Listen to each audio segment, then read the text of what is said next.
वो शादी आम शादी नहीं थी और दुल्हन आम दुल्हन नहीं थी, क्योंकि इसकी आंखों में खुशी नहीं बल्कि वो घबराहट थी जो सिर्फ उन लोगों की आंखों में होती है जिन्होंने कुछ ऐसा देख लिया हो जो अब उनका पीछा नहीं छोड़ता। गांव के बीचों बीच वो पुरानी हवेली बरसों से खाली पड़ी थी। लोग कहते थे कि वहाँ रात को चिराग खुद जल जाते हैं, दरवाजे खुद खुलते हैं, और सबसे बढ़कर ये कि वहाँ एक दुल्हन रहती है जिसका निकाह तो हुआ था मगर रुखसती कभी नहीं हुई। इस दिन जब शहर से आए हुए खानदान ने इसी हवेली में शादी का फैसला किया तो गांव के बूढ़ों ने साफ मना कर दिया, कहा कि अब वो जगह असबी है, वहाँ दुल्हनें जिंदा नहीं रहती। मगर शहर वालों के लिए ये सब कहानियां थीं, तवहुमात थीं, और यही उनकी सबसे बड़ी गलती थी।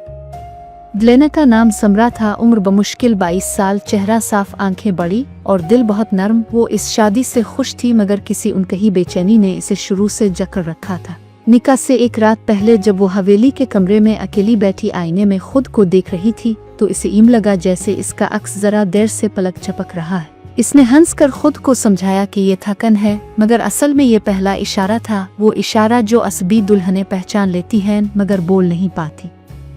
आधी रात को हवेली की दीवारों में सरसराहट शुरू हुई, जैसे कोई नाखूनों से ईंटें खुरच रहा हो। समरा की सांस तेज हो गई, इसने कंबल ओढ़ा मगर सर्दी बढ़ती गई। अचानक इसे लगा जैसे किसी ने इसके कान के करीब आहिस्ता से कहा हो, तो भी दुल्हन है मेरी तरह। वो चीखना चाहती थी मगर आवाज गिले में दब गई, और यही वो लम्हा था जब पहली बार उसके जिस्म ने खुद से कांपना शुरू किया, बेकाबू, बेइख्तियार, जैसे असाब इसके हुक्म में ना रहे। अगली सुबह शादी थी मगर समरा का हाल बदला बदला था। इसकी आंखें खाली थीं, होंठ खुश्क और हाथ मुसलसल लरज रहे थे। लोग कहने लगे कि दुल्हन को घबराहट हो रही है, मगर किसी ने ये नहीं सोचा कि ये घबराहट नहीं, ये असबी गिरफ्त है, वो गिरफ्त जो जनौती दुल्हनें छोड़ कर जाती है। निकाह के वक्त जब मौलवी ने कबूल है कहा तो समरा ने जवाब देने में चंद लम्हे ज्यादा ले लिए, और उन्हीं लम्हों में हवेली की छत पर किसी के चलने की आवाज आई, हालांकि वहाँ कोई नहीं था। शादी के बाद पहली रात जब सब सो गए, समरा को होश आया कि वो बिस्तर पर नहीं बल्कि जमीन पर बैठी है, बाल बिखरे हुए, आंखें दीवार पर जमी हुई, और सामने एक और दुल्हन खड़ी थी, सफेद लिबास, गर्दन जरा टेढ़ी, आंखें सियागड़ों जैसी। को मुस्कुराई और बोली, मैं यहाँ अकेली नहीं रह सकती थी, मुझे वारिस चाहिए था। समरा के मुंह से सिर्फ एक सिसकी निकली और वो बेहोश हो गई। इसके बाद समरा बदलती चली गई, कभी हंसने लगती, कभी अचानक चीख उठती, कभी खुद से बातें करती, और कभी घंटों एक ही दीवार को झूरती रहती। इसके शौहर ने समझा शायद शादी का दबाव है, मगर असल में वो दुल्हन अब अकेली नहीं थी, वो दो वजूदों का घर बन चुकी थी, एक इसका अपना और एक इस असबी दुल्हन का जो बरसों पहले इसी हवेली में दफन हो चुकी थी मगर गई नहीं थी। रातों को समरा के कमरे से पायल की आवाज आती, हालांकि वो नंगे पांव सोती थी। कभी बिस्तर पर मिट्टी फैली होती, कभी बालों में सूखे फूल, और सबसे खौफनाक बात ये थी कि आईने में कभी कभी दो अक्स दिखाई देते, एक रोता हुआ, एक मुस्कुराता हुआ, और दोनों में से कोई भी मुकम्मल इंसान नहीं लगता था। एक रात समरा ने अपने शौहर से कहा, अगर मैं तुम ना रही तो मुझे तलाश मत करना। इस जुमले के बाद उसके जिस्म में झटके शुरू हो गए, इसकी आंखें उलट गईं और आवाज बदल गई, भारी अजनबी। इसने कहा, ये जिस्म अब मेरा है, मैंने इसे निकाह में लिया है। और फिर पूरा कमरा ठंडा पड़ गया, जैसे जिंदगी खींच ली गई हो। अगली सुबह समरा बिस्तर पर मुर्दा पाई गई, मगर मसला ये था कि इसकी आंखें खिली थीं और होंठों पर हल्की सी मुस्कुराहट थी, जैसे वो आजाद हो गई हो। मगर कहानी यहाँ खत्म नहीं हुई, क्योंकि चंद दिन बाद इसी हवेली में एक और शादी तय पा गई, और लोगों ने कहा कि नई दुल्हन को भी रात को आसाबी दौरे पड़ने लगे हैं, क्योंकि असबी दुल्हनें मर कर नहीं जाती, वो मुंतकिल होती है। आज भी इस हवेली के पास से गुजरते वक्त लोग कहते हैं कि अगर रात के सन्नाटे में दुल्हन की हंसी सुनाई दे तो नजरें झुका लो, क्योंकि जो देख ले वो अगली दुल्हन बन जाता है। ये कहानी इस दुल्हन की है जिसका जनाजा निकल चुका था मगर उसका ज़हन जिंदा रह गया था, क्योंकि कुछ शादियां जिस्म की नहीं होती, वो असाब पर होती है, और जब असाब किसी और के कब्जे में चले जाएं तो इंसान चलता फिरता वजूद बन जाता है, सांस लेता है मगर खुद का नहीं रहता। शहर से दूर एक कस्बा था जहाँ हर खुशी से पहले खामोशी आती थी, और इसी कस्बे में एक लड़की ज़ैनब रहती थी। ज़ैनब पढ़ लिखी थी, समझदार थी, मगर उसकी एक कमजोरी थी, वो रात को अकेली नहीं सो सकती थी। इसे लगता था कि कोई इसे देख रहा है बचपन से, हमेशा, जैसे इसके असाब किसी और की नज़र में हो।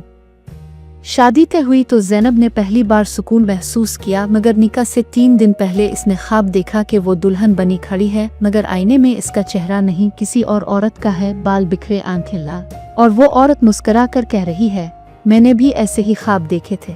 ज़ैनब घबरा कर जाग उठी, दिल की धड़कन काबू से बाहर, और इसी रात पहली बार उसके हाथों में आसाबी कपकपी शुरू हुई, हल्की सी मगर मुस्तकिल।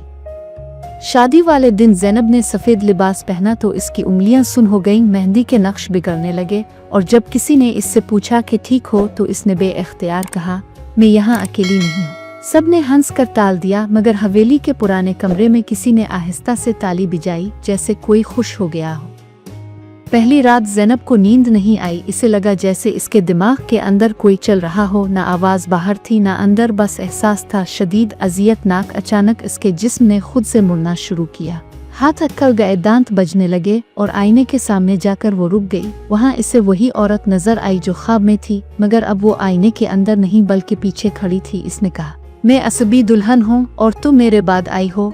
ज़ैनब चीखने लगी, मगर आवाज़ टूट गई, जैसे असाब ने इनकार कर दिया हो। अगले दिन से ज़ैनब की शख्सियत बदलने लगी, कभी वो खामोश हो जाती, कभी बेवजह हंस देती, कभी अपनी उंगलियां चबाती, और कभी दीवारों पर नाखून मारती। डॉक्टर ने कहा आसाबी मसला है, दवा दी गई, मगर दवा जनवात पर असर नहीं करती, क्योंकि ये बीमारी नहीं होती, ये मुंतकिली होती है। वो दुल्हन जो बरसों पहले पागल खाने में मर गई थी, वो ज़ैनब के असाब में जिंदा हो चुकी थी। रातों को ज़ैनब की जुबान बदल जाती, वो ऐसे लफ्ज़ बोलती जो इसने कभी सुने नहीं थे। इसकी आंखों की पुतलियां फैल जाती और वो एक ही जुमला दोहराती, मैं अधूरी दुल्हन हूँ। इसके शौहर ने पहली बार देखा कि ज़ैनब सोते में मुस्करा रही है, मगर आंखों से आंसू बह रहे हैं, जैसे दो वजूद एक जिस्म में कैद हों, एक खुश एक अजियत में।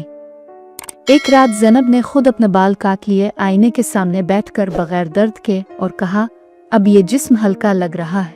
इसी रात इसने दीवार पर तारीख लिखी, वो तारीख जिस दिन पहली असबी दुल्हन ने खुदकुशी की थी। तब सबको यकीन हो गया कि ये महज आसाबी मसला नहीं, ये कब्जा है, मगर बहुत देर हो चुकी थी, क्योंकि जनवती असर जब असाब तक पहुंच जाए तो जिस्म को छोड़ देता है, दिमाग नहीं।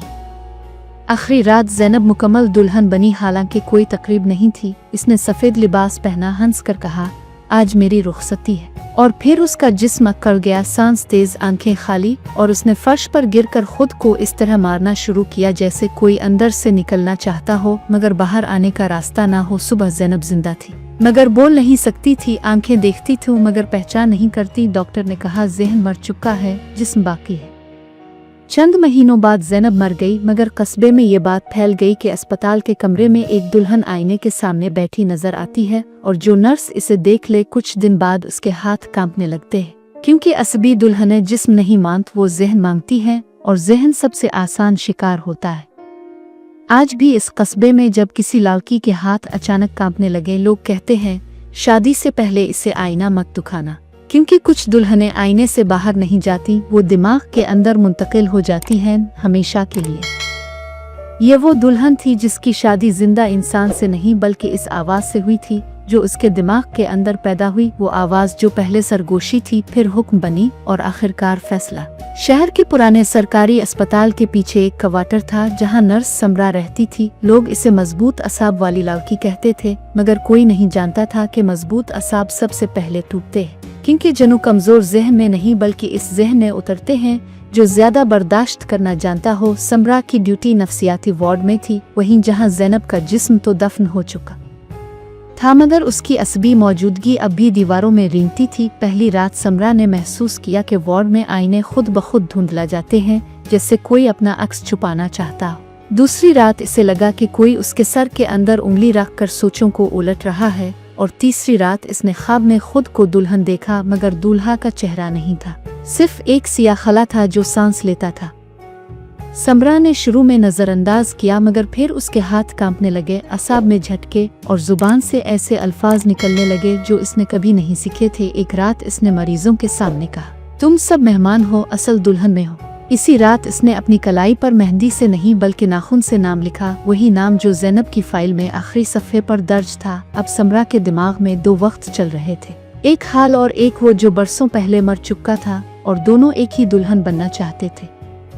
जनवात की शादी जिस्म से नहीं होती, वो असाब से होती है। वो दिमाग के इस हिस्से को छूते हैं जहां खौफ, मोहब्बत और यादें एक साथ जिमी होती हैं। समरा को अब आईने में दो चेहरे दिखाई देने लगे, एक अपना, एक बिखरा हुआ, बालों में मिट्टी, आंखों में कब्र की नमी। वो चेहरा मुस्कुरा कर कहता, मैं मुकम्मल नहीं हुई थी, अब तुम मेरी तकमील हो। समरा चीखना चाहती मगर उसके असाब ने इजाजत ना दी, क्योंकि अब इसका जिस्म नहीं, इसकी शादी तय हो चुकी थी। आखिरी रात अस्पताल में बिजली चली गई। नफ्सियाती वार्ड से हंसी की आवाजें आईं। नर्सें भागें तो देखा समरा दुल्हन के लिबास में खड़ी थी, मगर उसके पांव जमीन पर नहीं थे। वो कह रही थी, कबूल है, कबूल है, कबूल है। और सामने कोई नजर नहीं आ रहा था, मगर हुआ में सांसें थीं भारी, टूटी हुई जनौती। अगले लम्हे समरा का जिस्म जमीन पर गिरा, असाब फट चुके थे, दिमाग खाली, जैसे किसी ने अंदर से सब कुछ निकाल लिया। सुबह रिपोर्ट में लिखा गया, शदीद आसाबी फ्लर, मगर वार्ड की दीवार पर खून से लिखा था, दुल्हन मुकम्मल हो गई। कहते हैं आज भी इस अस्पताल के आईने देर से अक्स दिखाते हैं, और जो नर्स शादी के करीब हो, अगर उसकी उंगलियां बेवजह कांपने लगें तो समझ लो दावत आ चुकी है। क्योंकि असबी दुल्हनें मरकर ख़त्म नहीं होती, वो नस्ल बदलती हैं। जिस्म नहीं मानती, जहन मानती हैं, और जब शादी जहन से हो जाए तो कब्र सिर्फ एक रस्मी जगह रह जाती है।